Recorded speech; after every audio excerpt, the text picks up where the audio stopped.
Bahkan yang lebih parah lagi adalah ketika kita membandingkan diri kita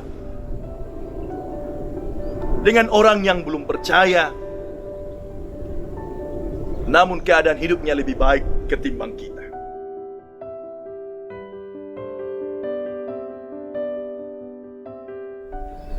Ikan sepat, ikan tenggiri. Di pasar Segiri, pembeli amatlah ramai. Ayo cepat, ayo berdiri. Memberi diri menjadi duta damai. Selamat berjumpa di acara Remi, Renungan Mingguan Gereja Toraja, edisi 16 Agustus 2020. Dari Gunung Batu Putih, Samarinda, saya mengucapkan Shalom. Pernahkah Anda berdiri seperti tempat saya berdiri di tanah yang kering seperti ini? Tandus. Lalu apa yang kita pikirkan? Apa yang bisa dapat kita buat terhadap situasi ini? Kemungkinan yang ada di benak kita ialah tanah ini tidak berarti.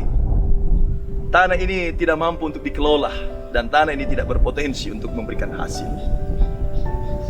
Tapi ingat saudara-saudara, di Kalimantan banyak orang membeli tanah bukan untuk mendirikan bangunan, bukan untuk berkebun, tetapi terkadang mengincar kandungan yang ada di bawah tanah, yaitu batu bara. Tapi itu juga merupakan spekulasi.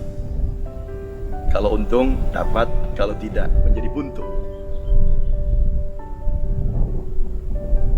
Pemeliharaan Tuhan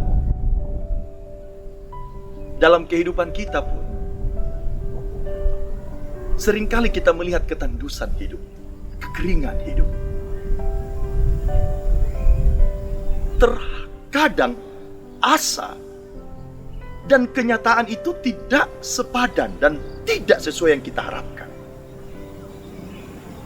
Ini juga yang terjadi terhadap Yusuf. Pembacaan kita minggu lalu, Yusuf dibuang, bahkan akan dibunuh oleh saudaranya. Tetapi pembacaan kita dalam Kejadian 45 ayat 1 sampai 15, Yusuf bertutur bahwa Tuhanlah yang menyuruh aku lebih dulu terhadap tindakan dari saudara-saudaranya untuk datang ke Mesir dan menjadi saluran berkat bagi keluarganya dan juga bagi kaumnya.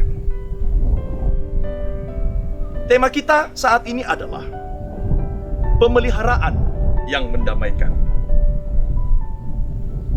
Keharmonisan dan juga disharmoninya hidup. Semua harus dimulai dari sikap hati. Seseorang yang mampu menjaga hati, pastilah mampu meredam kebencian, dendam dan amarah,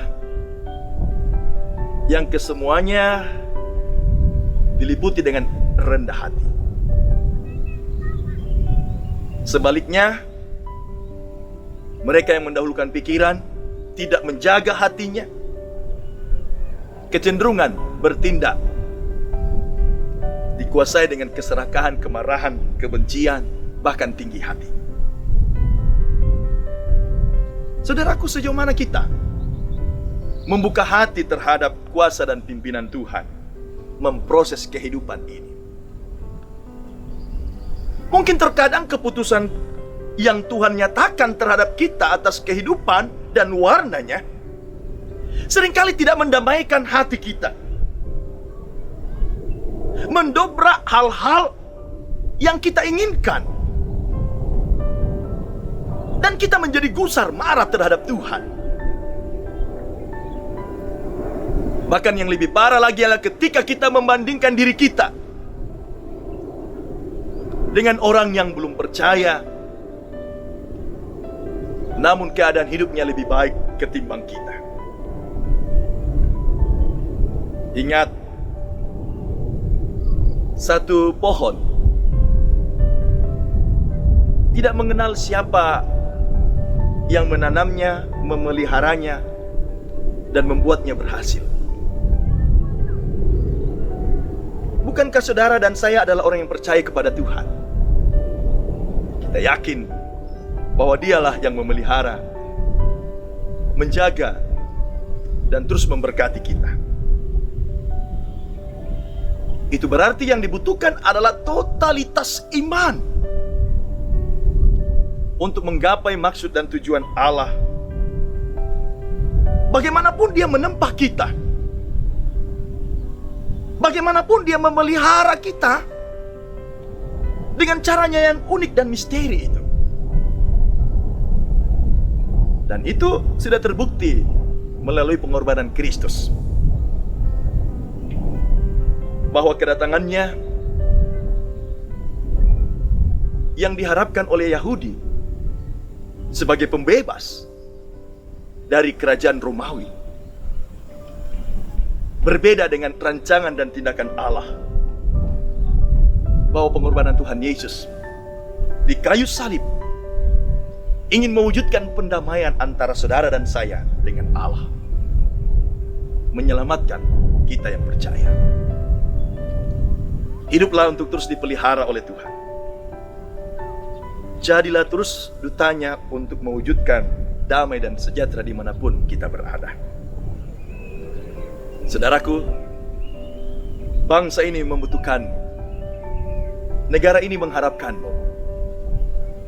Dan tentunya bangsa dan negara ini sangat mengharapkan pemeliharaan Tuhan dinyatakan bagi kita semua.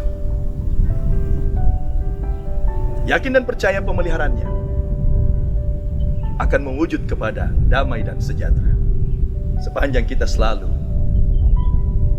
menyerahkan hidup kita kepada Dia, biar Dia yang menyelenggara atas hidup ini. Selamat ulang tahun bangsaku. HUT Republik Indonesia yang ke-75. Merdeka!